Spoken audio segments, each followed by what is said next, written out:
Hi folks, shall I apologize about my hair? Shall I make that a standard practice every time I do these videos to apologize for my hair? I showered and then I went for a walk, and then because I'd gone for a walk, part of my hair went this way. It would just look terrible, so I just kind of, just as it wouldn't hurt to do some of these videos indoors, it wouldn't hurt for my hair to feel the touch of a comb every now and then, but it does, and you've seen that look too. So this is my uncombed. This is just a tousle look. I'm so tired of it. Oh my god, I don't know what to do with it. There we go. That whatever. There it is. Okay, there it is. For the duration of this video, there it is. Hi. Now that is a very leonine. That's funny because this is a video about planets in Leo, and appearance is a leonine preoccupation. Let me bring you up to speed with where we're at currently, and a summary of this is already there in the last couple of videos, but it is important and worth repeating for the simple reason that, as I've mentioned to you before, the astrology of the second half of 2020, sort of the main anchors of it are in place now till the end of 2020. Specifically, our first priority is to finish up activities, challenges, availing of opportunities, building strengths, dotting the I's and crossing the T's on activities that have been in place since the middle of July 2018. Okay, so since the middle of July 2018, eclipses in the sign of Cancer began. Those were the North Node eclipses. So this meant that either we were given challenges that we had to somehow surmount, and in surmounting them build a set of muscles or skills that we were inherently weak in but are necessary for our development. It could be that wherever the sign of Cancer sits in your chart is where there were opportunities. It sometimes feels a little bit like you've been dropped into the wild waves of the Pacific Ocean and you have to learn how to swim when you're dealing with the North Node. But there's either a sense of internal call or calling to take care of those activities, or there are external challenges that reveal internal weaknesses that you are called upon, calling, very North Node words, called upon to deal with. Sort of the proverbial hero's journey. You have to go out there into the wild unknowns and find a sword and slay the dragons. So that activity that has been in place since the middle of July 2018 is now longing to be closed. We had a new moon solar eclipse on June the 21st, if I recall correctly, in the sign of Cancer, and we had a second new moon in the sign of Cancer on July the 20th. So we're very much in that space, and the Mercury cycle that began at the end of June, at the very end of June, was in the sign of Cancer. It's when a retrograde Mercury meets up with the Sun, and essentially till about October the 25th, we're required to use skills related to communication and cognition, writing, speaking, to go ahead and tackle thinking, processing, strategy, to tackle whatever challenges are in front of us based on where Cancer sits in our chart. So if you know where the sign of Cancer sits in your chart, you'll know which houses this is relevant to. You'll be able to tell more clearly what these challenges are. If not, just think about what challenges. Think about what you feel like you need to get done and finish up. If the energies are switching over into new directions starting September the 30th, get them done. And one of the deadlines that we're being asked to get moving and get things done by are August the 17th. On August the 18th, we have a new moon in Leo, which is conjunct Mercury, and that means on August the 17th, a direct Mercury, a relatively fast-moving Mercury, meets up with the Sun, and on that date marks the end of a phase, an important phase of action and activity related to finishing up building your skills or your strengths related to challenges or opportunities based on where the sign of Cancer is in your chart, or challenges that you've been asked to take on or opportunities you've been asked to make the most of since July 2018.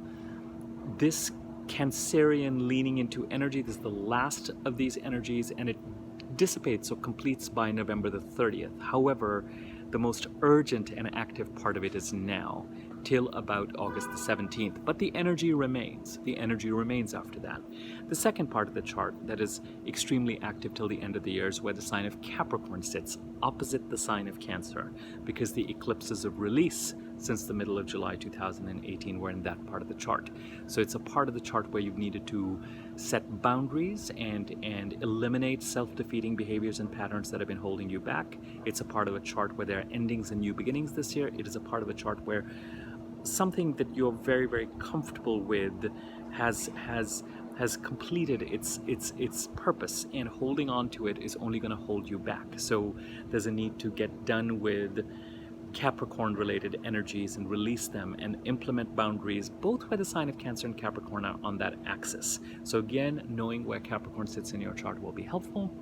Otherwise, the number one banner item at this point in time is to finish up activities and tasks related to the Cancer-Capricorn axis. Sorry, there's a hornet right next to me.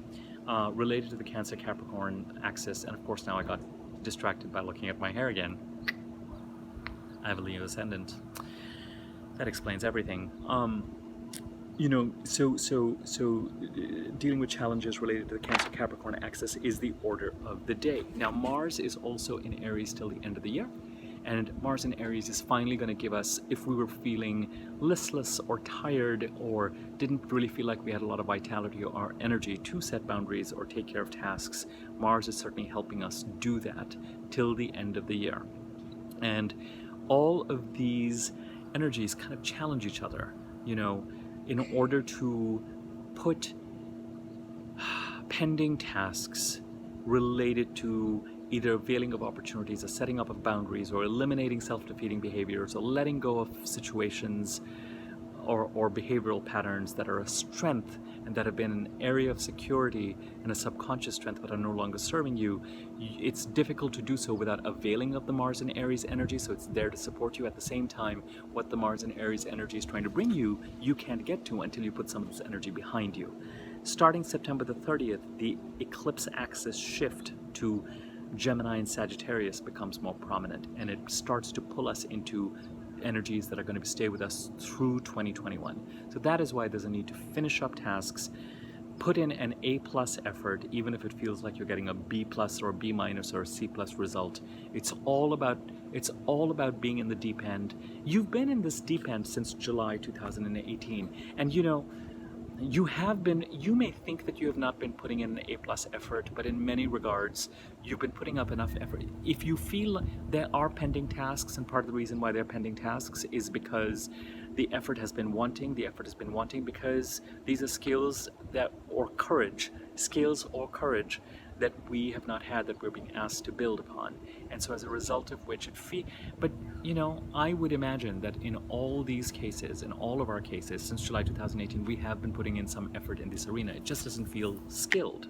It doesn't feel courageous. It doesn't feel quick to nip certain things in the bud or completely avail of certain opportunities. If it's opportunities and calling, then that'll just continue to persist till November 30th or so. So you've already done a certain amount of work, but it's time to dot the I and cross the T, as they say, on energies that have been in place since July 2018, to avail of this Mars and Aries energy to give you the oomph to get productive again and have a certain amount of vitality and be assertive where you need to be. Watch the line between assertive and aggressive. All my clients are sick of hearing me say that, with Mars in general, but especially with Mars in Aries. Okay. What does this have to do with planets moving into Leo? Okay. Here's the deal. Venus was retrograde in Gemini.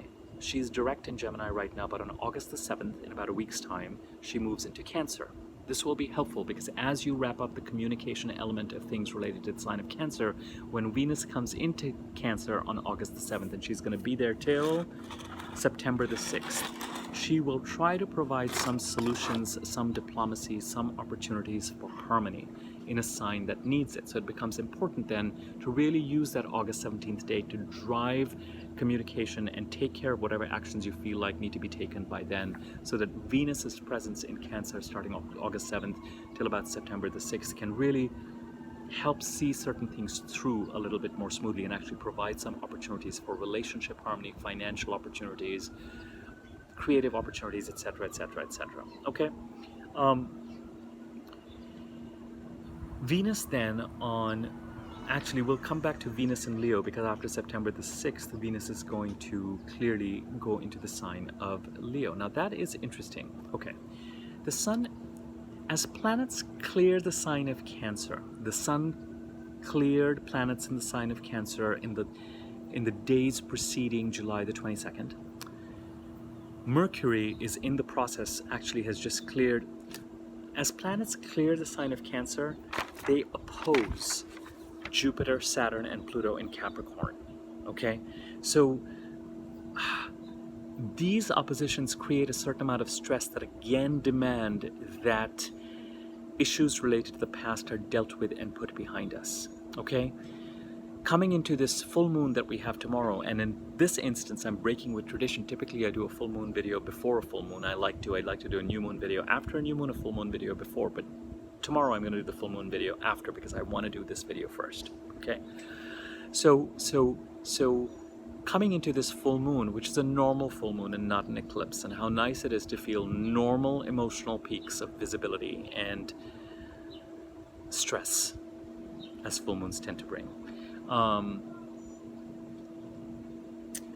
Coming into this full moon, I wouldn't be surprised if over the past week or so, as Mercury clears the sign of Cancer and gets ready to go into Leo on August the 4th, it has just today, in the past few days, it has opposed Jupiter, Pluto, and today Saturn. So it wouldn't surprise me if from a communication perspective, a travel perspective, a cognition perspective, a writing or speaking perspective, there's been a need to, there's been a sense of restriction or something that you need to surmount as you head into this full moon tomorrow.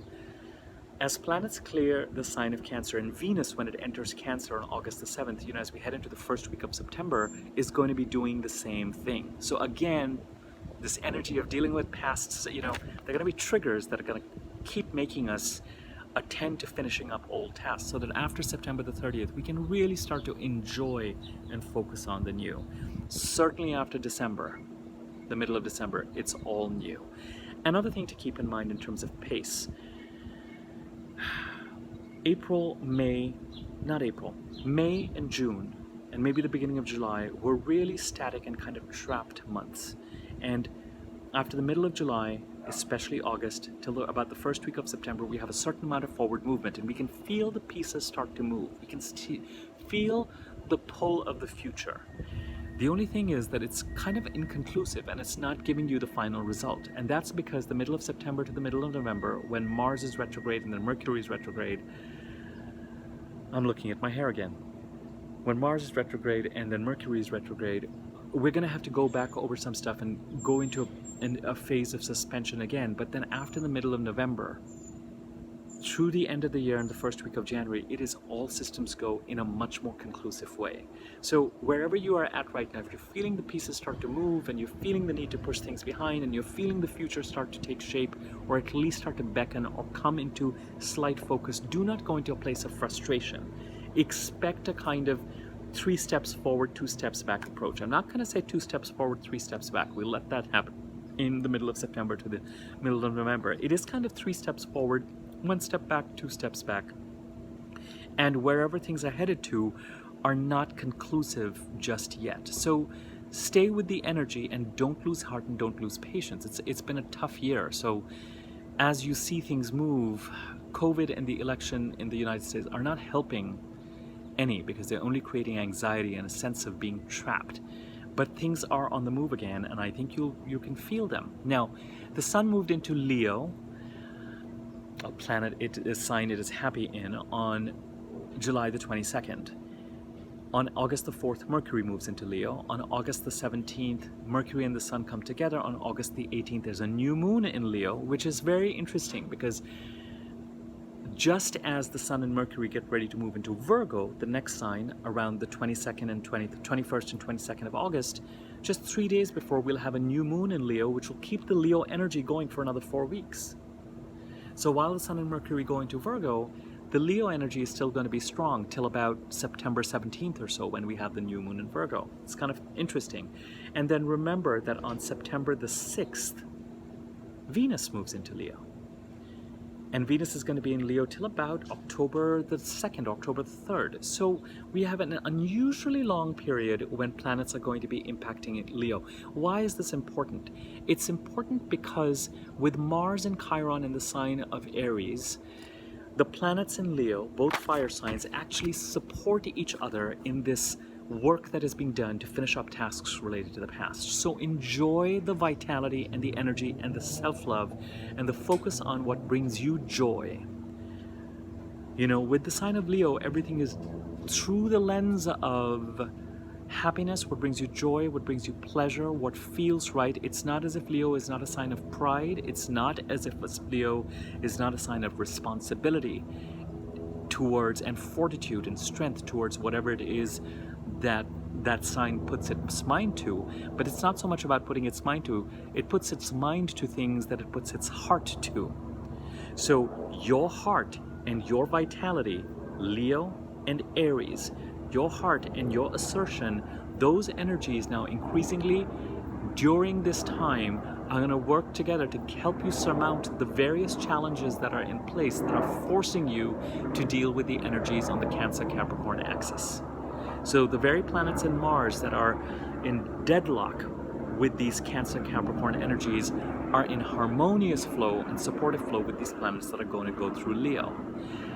Enjoy the solar, warm, summery, even if you're in the southern hemisphere and this is winter for you, enjoy that kind of internal solar, fiery energy this gives you, again towards assertion, towards trying to recognize where your heart is, around trying to follow your happiness with a sense of commitment and loyalty and responsibility and protection. Channel this kind of Leonine energy. The sun is in Leo. There's a subconscious review of where Leo is in your chart already.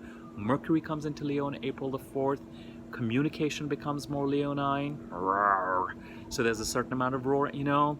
This is helping you. If you feel like I haven't made as much progress taking care, I've been much more reflective about where things are at and what needs to get done, this planetary activity in Leo in partnership with the planetary activity in Mars will give you, this is why I'm saying August 17th, guys, try and finish up as much as you can around boundaries, availing of opportunities, setting boundaries, eliminating self-defeating behavior. Just go with that August 17th date to get a certain amount of communication activity done related to availing of opportunities or defeating challenges, taking care of challenges, putting those challenges behind you that have been in place since July 2018. The Capricorn stuff is going to continue till the middle of December because Jupiter goes direct in Capricorn in the middle of September, Saturn at the end of September, and then Pluto in the beginning of October. And then Jupiter and Saturn move from Jupiter and Saturn move from Capricorn to Aquarius in middle of December. So the Capricorn side of releasing things that have outworn their purpose continues till the end of December, but the Cancer energies and dealing with them and the Leonine help, it's going to come, and it's already started since July the 22nd. Part of the reason why I haven't done these videos in a while is because between Mars, especially with the Mars in Aries, it gave me the vitality to start dealing with things in other aspects of my life, and my entire schedule and my ability to stay on top of everything just kind of got knocked for 6 because I was that much more productive, strangely enough. So wherever Cancer sits in your chart, priority number 1, unfinished business, take care of it. The planetary movement in Leo, first the sun, then Mercury, then the new moon on August the 18th, then Venus's entry on September the 7th, till the end of September is going to give you at least some support to get this stuff behind you. And keep that August 17th deadline in mind till the end of this lunar cycle, this Cancerian lunar cycle, because on August the 18th you have a new moon in Leo, which will continue to help you. But at that point, it's a little bit about reaping between August the 17th, from August the 17th till about October the 25th is really about truly finishing up this Cancerian energy. But you can't be in a place where you're finishing it up until you've taken all the actions that you need to take till by August the 17th, because then after that you kind of reap the rewards, you look at the harvest, you follow up on whatever it is that you have launched. Okay, this is where I'm going to leave it. If you found this video useful, feel free to share it. I'm going to do the full moon in Aquarius video tomorrow. It is now, you know, it's going to be about 7:30 or so here on the Pacific West Coast as I do this. The full moon is in roughly 12 hours, 8:30, 8:50, something like that tomorrow morning. So I would imagine that by noon I'll have the full moon in Aquarius video out. Don't be surprised if the last few days have been testing, because Mercury, the planet of communication and travel and cognition, and a certain kind of transactional moving forward has been opposed by these past energies of boundary setting and letting things go and endings and new beginnings in Capricorn, Jupiter, Pluto, and Saturn. So it brings us to this full moon in a state of kind of full moon alarm, and that's okay. It's still a pretty rational Aquarian full moon. We'll talk more about that tomorrow. But certainly, I really just want you to know that the wind is behind your sails in some respect at least, insofar as it allows you to authentically understand where your joy lies and to go after it and to use that strength and that power and that sense of stardom or spotlight or joy or clarity to get done with unfinished business that has been weighing you down and that needs to be dealt with since July 2018. Okay, if you found this video useful, feel free to share it. Subscribe to my YouTube channel. Welcome to new subscribers. Thank you guys for sticking with me, even though I haven't put out a ton of videos lately.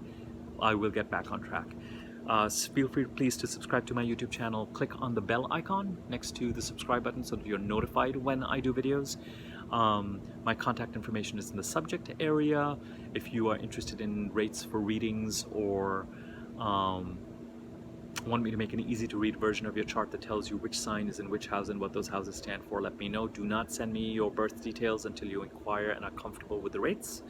You will need to know your birth time for the chart, just a heads up and an FYI. And feel free to like the video on YouTube, comment on it. Likes and comments give it more circulation.